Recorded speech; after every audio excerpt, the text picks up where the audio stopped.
Bonsoir et bienvenue dans ce nouveau numéro d'Enquête de sport. Après avoir évoqué les inquiétudes du monde sportif en matière de bénévolat ou de subvention, Enquête de sport s'intéresse aujourd'hui à une autre réalité vécue par les dirigeants, leur relation avec les collectivités et la place de leur club au sein d'un territoire. Nous sommes ici à Marcoussis, au siège de la Fédération française de rugby, pour rencontrer son président, Pierre Camus. Nous allons bien sûr aborder avec lui ces relations entre dirigeants et collectivités. Nous parlerons aussi de la place du rugby en milieu rural. Nous prenons la direction du Grand Est, à Sampigny, en plein cœur de la Meuse. Une poignée de mordus a créé fin 2002 un club de rugby. Gros plan sur le rugby Centre-Meuse Force 4, un reportage signé Guillaume Ramon.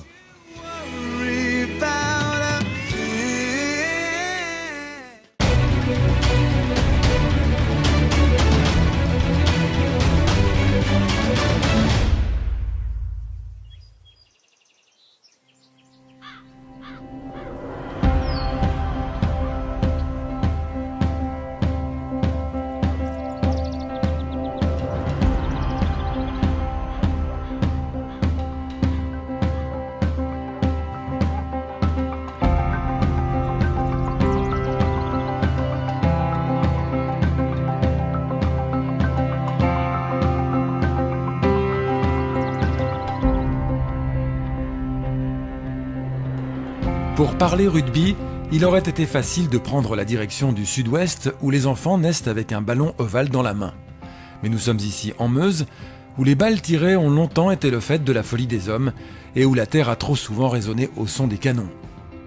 100 ans après un conflit qui a vu s'opposer les peuples, les matchs se disputent désormais sur le terrain de la fraternité. Durant plus d'1 an de tournage, nous sommes partis à la rencontre de ces hommes et de ces femmes qui font et qui partagent le rugby en Meuse.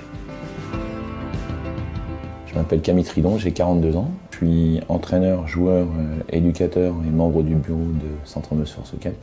Alors moi j'avais 14 ans, c'est mon père qui avait accompagné une tournée au Canada avec les rugbymen de Verdun. Et un des gars de Verdun m'a demandé de venir une fois m'entraîner un mercredi après-midi au stade au Parc de Londres. J'avais jamais fait de rugby, je savais même pas ce que c'était. Et en fait, le samedi suivant, il me demandait de venir jouer en compétition, moi et mon frangin. Et puis de là est partie l'aventure. Et mon père a accepté de faire les allées et venues qui nous séparaient de Verdun, puisque je suis de Pierrefitte. Et pendant 10 ans, ils nous ont emmenés. Et puis c'est devenu une véritable passion, quoi. Après avoir décroché mon DUG, j'ai accepté le poste d'emploi jeune pour le comité départemental, avec 3 missions qui étaient la promotion du rugby en milieu scolaire, en milieu rural et en zone sensible. Par la suite, au bout de 5 ans, j'ai signé au comité régional de rugby en tant que cadre technique. Et au bout de 18 mois, j'ai subi un licenciement économique. Il n'y avait plus de possibilité de nous payer. Donc j'ai continué à m'occuper des différentes missions à titre bénévole. Automatiquement, tu as tendance à un peu à aller vers ce que tu connais. Bon, il y avait un stade à Pierrefitte. J'ai rencontré le maire de Pierrefitte et j'ai fait part de ma volonté de créer une petite section en milieu rural à Pierrefitte. On a lancé le truc, premier mercredi 15 gamins, deuxième mercredi 25 gamins, et puis l'aventure était partie. Yanis qui part, go! Voilà, très bien Léontine, très bien. Oui, très bien. Il est un peu moins significatif le deuxième. Et là, on a 3 blancs pour 7 bleus. Super Lily!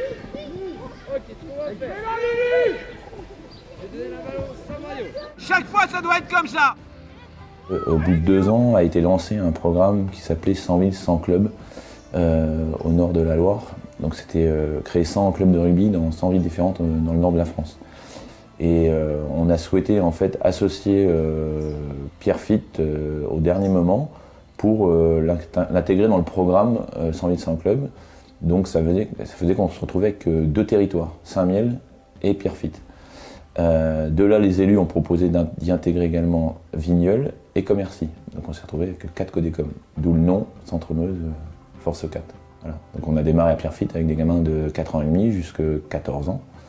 Donc pas d'équipe senior à l'époque, hein, donc vraiment de la promotion. Et puis donc ces gamins-là, ils ont suivi tout le cursus de formation pour arriver, pour certains, à jouer en Fédéral 3 à Verdun. Et quand je suis parti de Verdun, au bout d'1 an, certains ont souhaité me rejoindre ici. Voilà. Donc ce qui a amené aussi en termes de qualité et d'expérience rugbystique non négligeable pour le groupe, quoi. J'ai développé, on a pas mal de jeunes qui arrivaient au niveau cadet junior, on les faisait jouer en partenariat avec Verdun. C'est moi qui les véhiculais pour les emmener aux entraînements. Et puis toujours, je m'occupais de l'école de rugby, quoi. Et en fait, le fait d'arriver ici, il y avait une demande de rentrer en compétition. Donc j'ai bien présenté les aléas de la compétition aux nouveaux pratiquants d'ici. Mais bon, apparemment, ils étaient prêts à relever le défi. Donc on est parti sur un championnat senior, au plus bas. Voilà. Et puis on a gravi les échelons d'année en année pour arriver en honneur l'an dernier et redescendre cette année en promotion d'honneur. Ce qui est rigolo, c'est qu'à l'heure actuelle, je joue avec les gamins que j'ai commencé à Pierrefitte il y a plus de 10 ans, quoi. La particularité de Centre-Meuse, c'est déjà un ancrage rural, voire très rural, étant donné que la plupart de nos points d'ancrage aujourd'hui sont Pierrefitte-sur-Aire, Sampigny, qui sont des villages qui ne dépassent pas 500 habitants. On ne peut pas plus être en milieu rural que nous. On est au milieu des champs, à Sampigny, au bout du village, au milieu du colza. Et on s'entraîne le mercredi, le vendredi et les matchs le dimanche tout au long de la saison.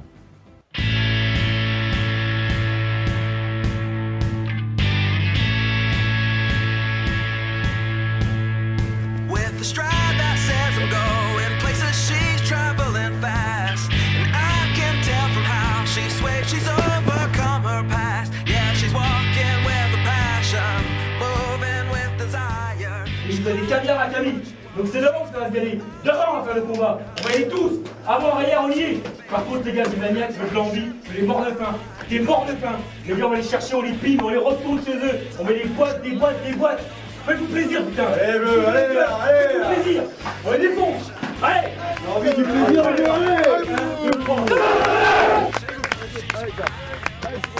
Une autre particularité de notre club, c'est de pouvoir proposer du rugby à beaucoup de gens, quels que soient les niveaux, quel que soit l'âge, quel que soit le sexe, et ça fait partie quand même de notre fierté. On intègre des enfants à partir de 5 ou 6 ans qui n'ont jamais touché de ballon. On intègre aussi des adultes qui n'ont jamais touché un ballon de rugby et qui sont loin de cette offre et de cette vie rugbystique.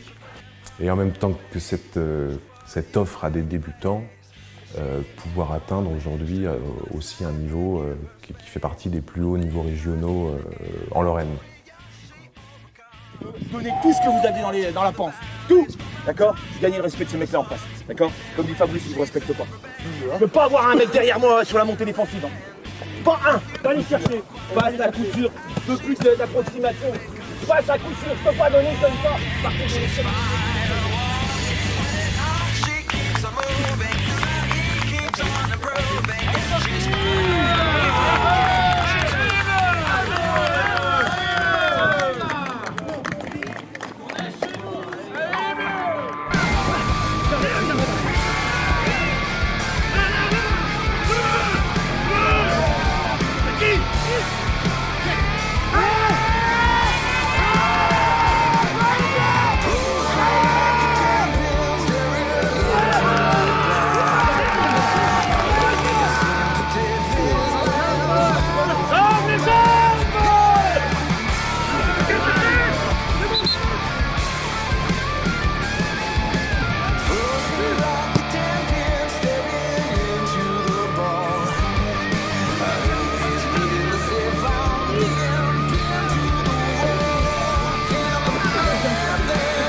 Une des particularités de Centre-Meuse, c'est l'implication de tous, et surtout des joueurs, dans la vie du club.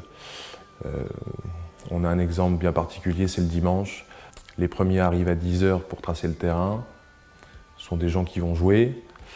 Et les derniers partent à 20h, voire plus tard évidemment, pour ceux qui doivent nettoyer et puis pour toute la partie festive.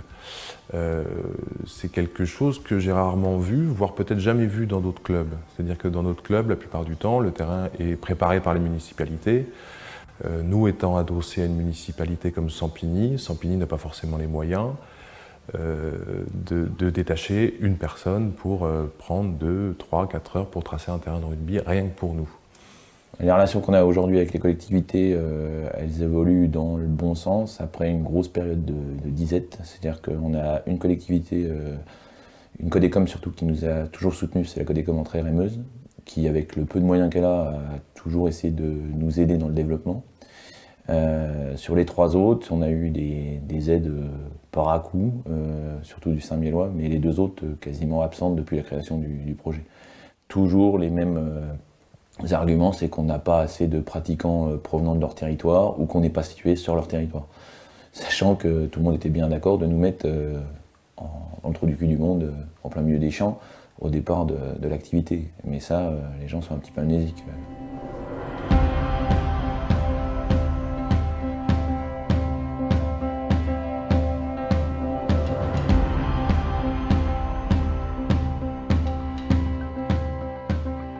Et tout ce que vous voyez ici sur le site de Rugby Centre-Meuse, en fait, ce n'est issu que de la démerde et de la récupération, des heures de travail des bénévoles. On a commencé, quand on est arrivé ici, il n'y avait que les poteaux qui étaient installés. Il n'y avait plus rien, plus de vestiaire, plus de toilettes, plus d'eau. Le terrain en lui-même, c'était un champ pour vaches, quoi. On a eu l'opportunité d'acheter des bungalows chez un ferrailleur. Donc très vite, on a mis en place une équipe travaux. Tous les week-ends, quasiment tous les week-ends, les bénévoles, les joueurs, enfin tous ceux qui étaient motivés venaient donner un coup de main. Donc on a commencé par faire les fondations. Et puis après, une fois que les fondations étaient faites, on a mis les bungalows, on les a mis à nu. On a gardé que la structure métallique parce que tout le reste était complètement pourri. Et puis pour avoir quand même de certaines normes, puis avoir une certaine qualité à l'intérieur une fois opérationnel, il a fallu redémarrer de zéro, quoi. Donc pendant 2, 3, 4 ans, c'était quasiment, on ne va pas dire tous les week-ends, mais les premières années quasiment tous les week-ends dedans pour que ça avance. Et puis après, ça s'est fait au fur et à mesure. On fait des journées travaux assez spécifiques, ciblées pour qu'on puisse avancer, quoi. Tout a été fait uniquement par nos soins, quoi. Il n'y a pas eu d'aide extérieure d'aucune collectivité. On espère que, en fonction de ce qu'on a pu démontrer dans le temps, par rapport aux infrastructures qu'on a pu faire, parce que je ne connais pas beaucoup de clubs qui se démènent comme ça, qu'on puisse quand même être, à un moment donné, suivi et voir qu'on est quand même du sérieux et que ce club-là soit pérennisé dans le long terme, quoi. Si les collectivités prenaient réellement conscience qu'on est d'intérêt public et qu'on a un rôle social à jouer par ce qu'on amène aux enfants, aux adultes et l'animation du territoire, le fait de nous amener une aide logistique, comme beaucoup de clubs en Meuse, notamment de foot, de handball, basket, qui n'ont pas à se soucier de gérer des infrastructures, ça serait un gros plus pour Centre-Meuse qui, je pense, a fait ses preuves à l'heure actuelle et mérite d'être aidé.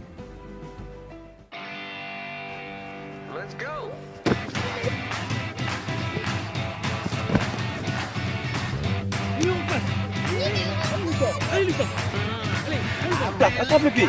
Attrape le pied, attrape le pied. Il va attraper son pied, il va tomber tout seul. Soulève. Au départ, on n'était que sur Pierrefitte, en école de rugby. Et Pierrefitte, c'est un petit village, donc on a vite fait le tour.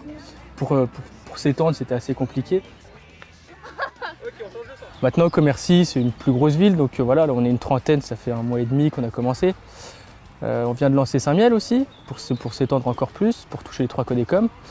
Et c'est un gros avantage pour nous pour pouvoir dire que voilà, on a une école de rugby, un club de formation, et pour pouvoir pérenniser le club justement et avoir des jeunes d'avenir, quoi. Les écoles de rugby à l'heure actuelle, pour moi, c'est la vie et la survie d'un club. C'est que pas d'école de rugby, pas de club. Quand on voit le nombre de joueurs issus des petits villages dans le sud-ouest qui ont atteint le meilleur niveau national.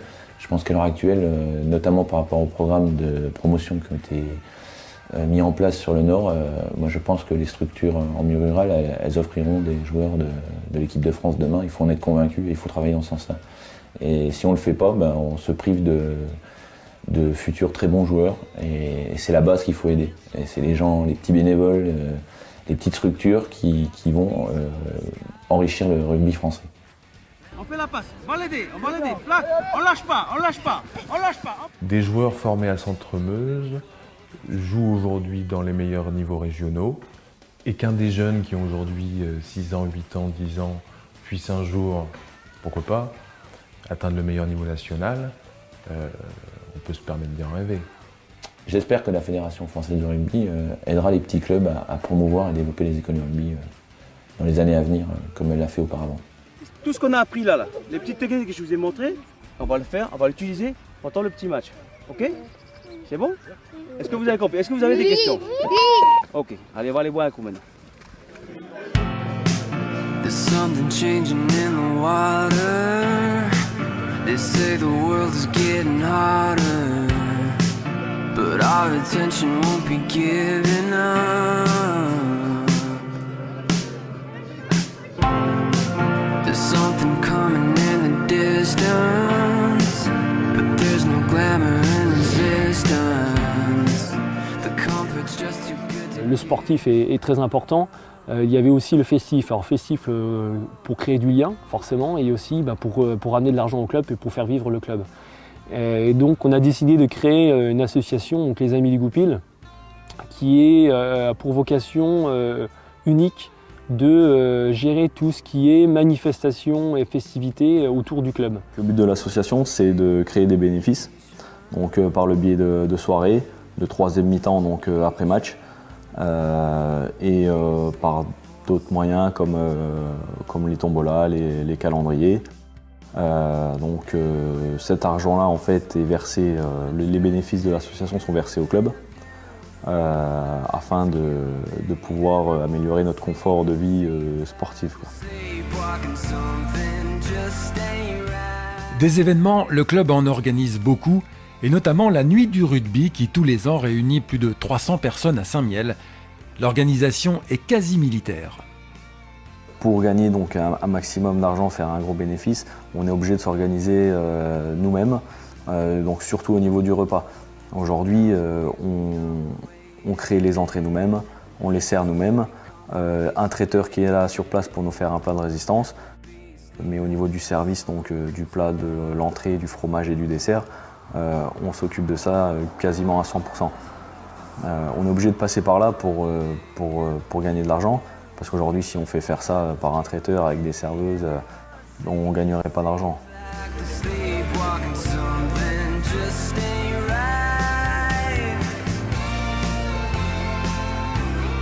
Toutes ces manifestations-là sont bien faites dans le but et uniquement pour faire de ce club un club qui s'inscrit dans le long terme.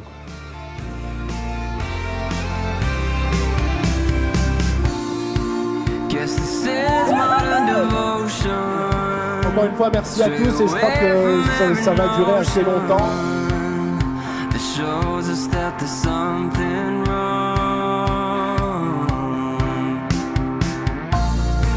Like a man out in the ocean, you can see.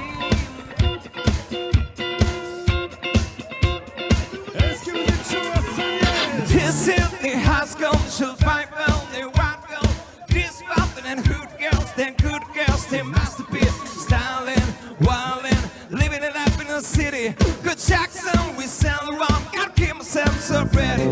Too old, got the police in the band.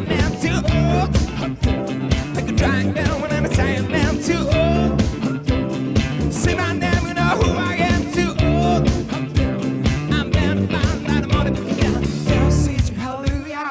Girl, see it, hallelujah. Girl, see it, hallelujah. Sometimes burn gon' give it to you. Sometimes burn gon' give it to you. Sometimes burn gon' give it to you. Saturday night with Indian spot. Don't believe me, just whoa.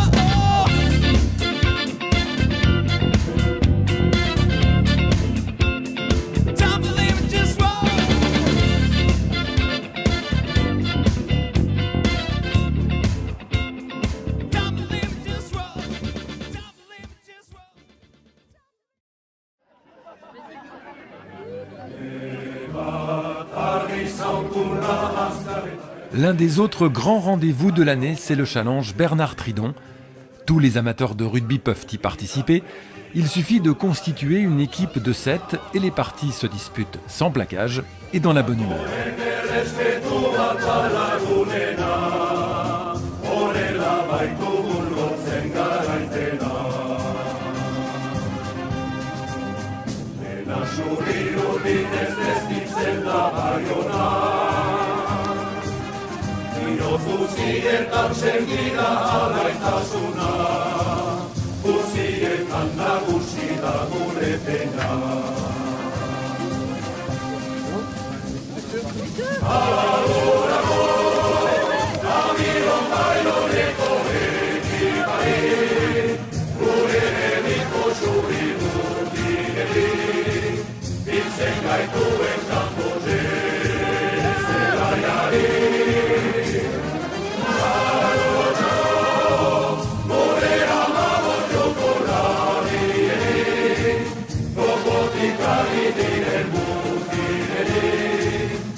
Lors du premier challenge en 2010, des filles se sont prises au jeu et parmi elles plusieurs femmes de joueurs.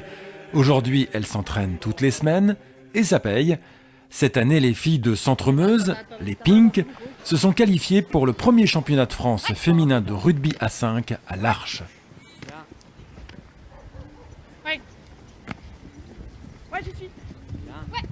Il y avait le premier challenge Bernard Tridon à Pierrefitte et on a eu l'idée de faire une équipe de filles. On a fait 2 entraînements avant le challenge et on avait du mal avec les règles, du mal à courir. Bon, ça s'est bien passé, on a bien rigolé le premier challenge et puis on s'est dit là, il faut quand même qu'on s'entraîne. Et puis on est parti avec 5-6 filles. Donc au début on s'entraînait aussi avec des garçons parce qu'on n'était pas assez, sur Sampigny. Et finalement, là au bout de 6 ans, on est une quinzaine de filles et on a ramené l'entraînement sur Pierrefitte.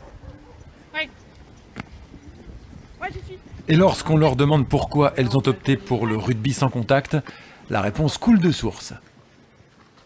Parce que quand on voit les mecs, c'est vraiment trop violent. Et moi je travaille le lundi, j'ai pas envie d'avoir mal, d'être blessé et puis voilà, d'être abîmé. Et c'est beaucoup moins violent et puis ça fait courir, quoi. Tous les ans, on a des nouvelles recrues qui remplacent les nouvelles mamans qui reviennent par la suite. Mais ça a été un gros apport par rapport au club. La touche féminine a une forme d'équilibre, elles ont toute leur place et elles participent énormément au développement et elles ont un autre regard sur le rugby, notamment un rugby qui n'est pas un rugby de combat, un rugby plutôt de lecture, de jeu. Et il a énormément apporté au club. Pour moi, le rugby, ça permet de faire du sport entre copines, ça me fait une bouffée d'oxygène le soir après le travail. On est 4 du même village à venir ensemble, on covoiture. Et non, il y a une bonne ambiance et c'est cool. Courir, on n'a pas toujours la motivation de courir, mais après, une fois qu'on est entre nous, et puis même l'hiver, on sait que si on ne vient pas, les filles elles sont pas assez, donc on vient, puis une fois qu'on y est, on y est bien. Anaïs, tu joues normal, tu donnes pour Audrey? Oui. Ça marche, Audrey, tu viens fixer, tu donnes? Ouais.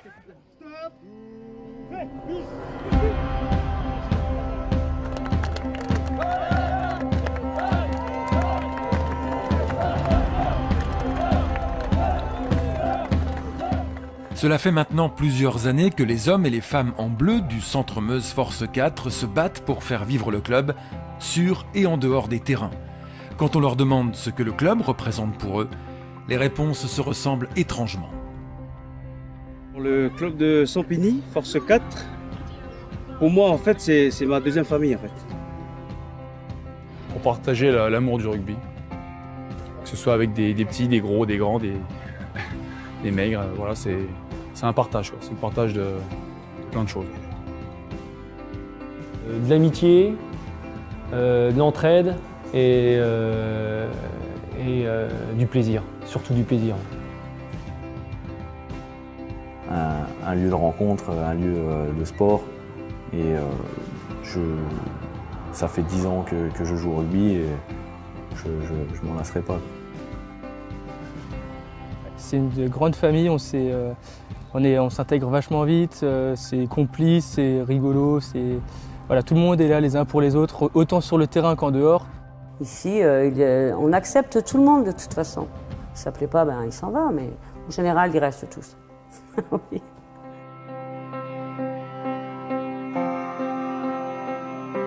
Jouer à Centre-Meuse, il faut être courageux pour moi. Parce que tu sais que tu viens t'entraîner, mais tu sais que tu vas laver le vestiaire, tu sais que tu vas faire la vaisselle, tu sais que tu vas te faire un petit peu engueuler. Il y a beaucoup de contraintes pour un joueur de Centre-Meuse. Alors c'est peut-être ce qui fait notre richesse, mais à un moment on aimerait bien être un peu plus joueur que maçon, que nettoyeur de surface ou que cuisinier. Je pense que c'est des valeurs importantes, mais à un moment on pourrait se consacrer un peu plus au jeu, ça serait pas mal.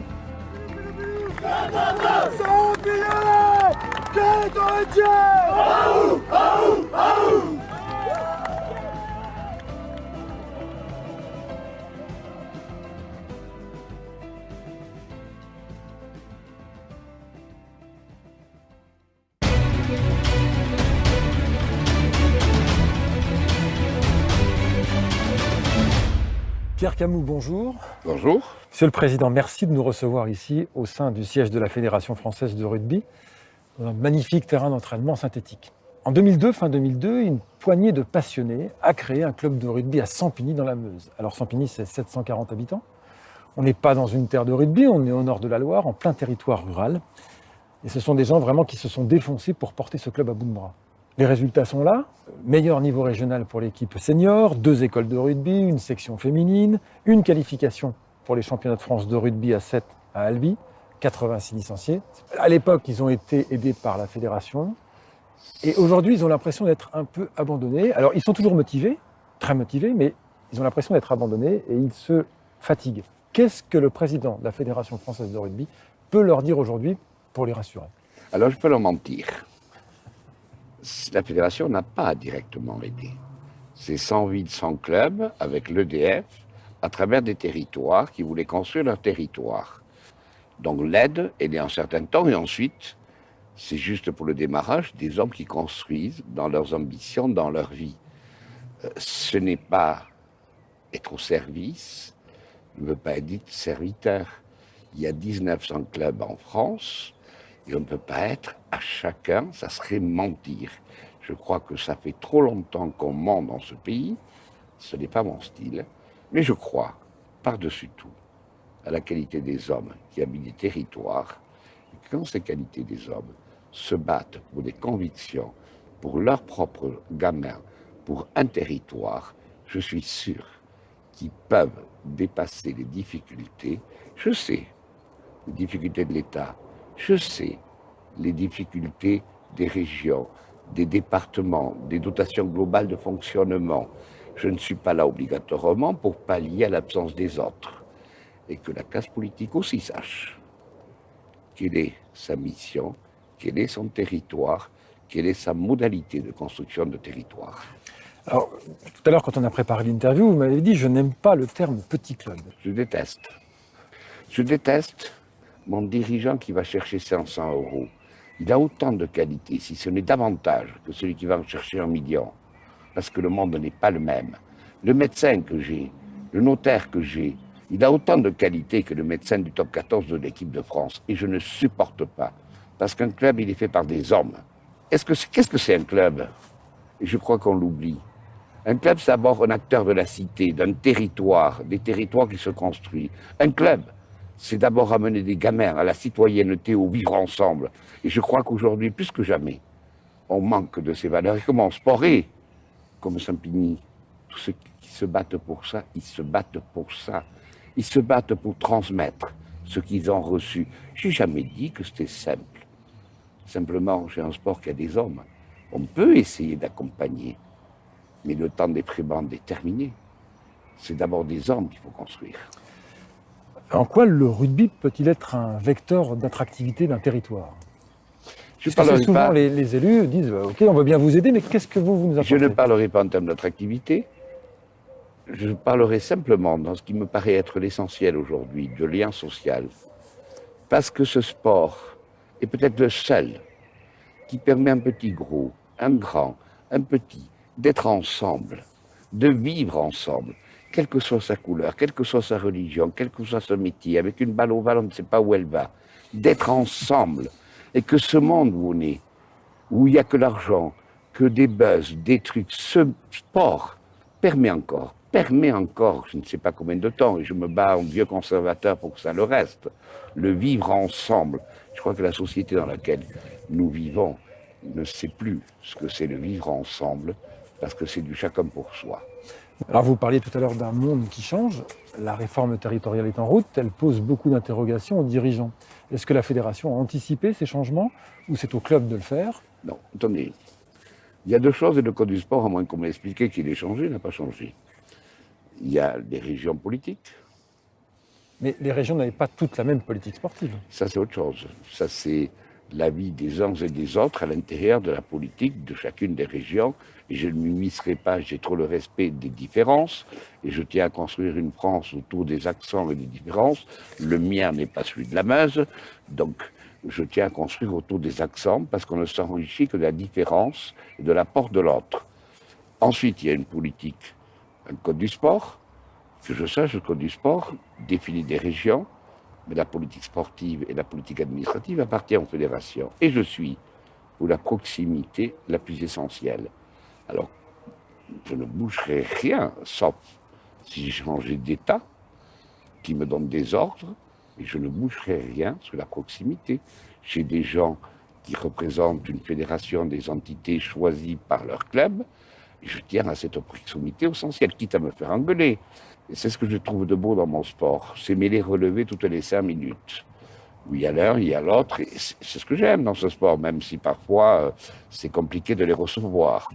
Alors, au-delà de Sampigny, qu'est-ce que vous avez envie de dire aujourd'hui? Alors, je ne vais pas dire petit club parce que je vais vous fâcher.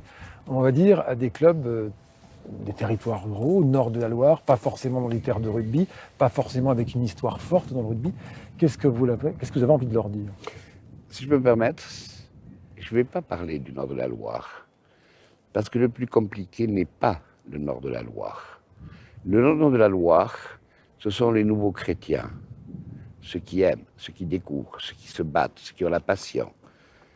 C'est plus compliqué pour le sud de la Loire, le sud de la Garonne, les contreforts pyrénéens, qui arrivent d'une histoire, et que cette histoire s'en va, et que cette histoire, à travers la qualité de leurs hommes, les villages qui se dépeuplent, qui étaient peut-être en première division, comment construire, comment être, comment faire en sorte que le jeune revienne au village, parce qu'il n'y a plus l'école, il n'y a plus l'église, il n'y a plus rien. Il y a juste ce moment privilégié d'être ensemble sur un terrain de rugby et éventuellement, plus qu'éventuellement, partager quelques bières ou le reste le soir. Ce lien social qui fait que le village est encore vivant parce qu'on est parti dans une banlieue toulousaine, bayonnaise ou autre, et qui fait qu'on revient au village. Parce que ce bal ovale, ces souvenirs d'enfants vous permettent et vous donnent envie de vous retrouver entre vous. Alors que ce soit au nord ou au sud, c'est juste cette passion d'être ensemble, de transmettre. Et pourquoi je veux ce sport à travers toute la France? Parce que les valeurs, et je sais qu'actuellement le mot valeur, on ne le voit qu'en termes financiers, c'est pas celui qui m'intéresse. Vous dites aussi, aide-toi, le ciel t'aidera. On ne doit pas tout attendre de la fédération, tout attendre des collectivités. C'est pas moi qui l'ai dit, je crois que c'est Mao qui l'a dit, même d'autres. Alors il faut apprendre à pêcher et pas simplement fournir.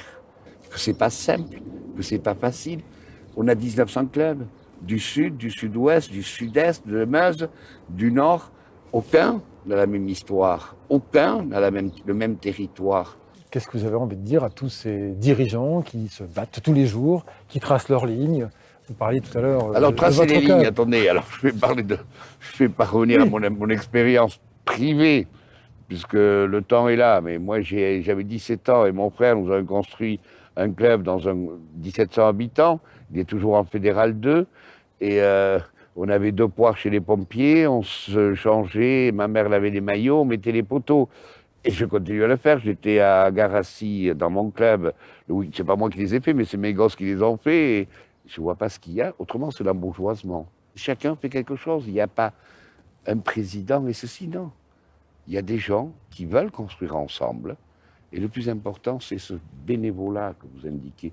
Ce bénévolat, mais qui ne part pas simplement, moi j'ai de plus en plus de licenciés, que là par contre, nous avons à droite et à gauche, à prendre exemple, comment on construit le bénévolat et qu'est-ce qu'on peut demander, combien de temps de sa vie il peut donner dans la société qui change. Et on lui demande souvent, viens, et on lui bouffe sa vie. Et lui aussi, il a une épouse. Le monde a changé en 30 ans. Il a sa propre vie. Mais être à l'écoute, être présent et voir comment on peut essayer d'accompagner sans mensonge. Parce que d'abord, c'est l'être humain qui compte et sa propre vie. Il est acteur de sa vie. On n'attend pas de l'autre. Il est d'abord acteur de sa propre vie. Il y a des élus qui vont voir ce reportage. Qu'est-ce que vous avez envie de leur dire? Moi, j'ai envie de leur dire que mon sport, peut-être plus que d'autres, autour d'une balle stupide, une balle ovale, et où on relève. Mais qu'est-ce que c'est notre sport? C'est l'être ensemble, le vivre ensemble. Je crois que ce sport, mon sport, est peut-être aujourd'hui plus que jamais l'élément central. Alors j'y tiens, et dans la ruralité encore plus. Monsieur le Président, merci beaucoup de votre accueil. Et moi, j'étais très très heureux, sincèrement. Nous allons aborder maintenant le deuxième volet de ce numéro d'enquête de sport. Pour jouer au rugby, au minimum, il faut un terrain, des poteaux. C'est comme ça pour toutes les pratiques sportives. Alors justement, nous avons assisté à la naissance d'un équipement, une piste de BMX, avec cette question: faut-il attendre d'avoir suffisamment de licenciés pour créer un équipement adéquat? Ou est-ce que c'est l'équipement qui va créer l'envie de pratiquer? La réponse à Contrisson, dans la Meuse.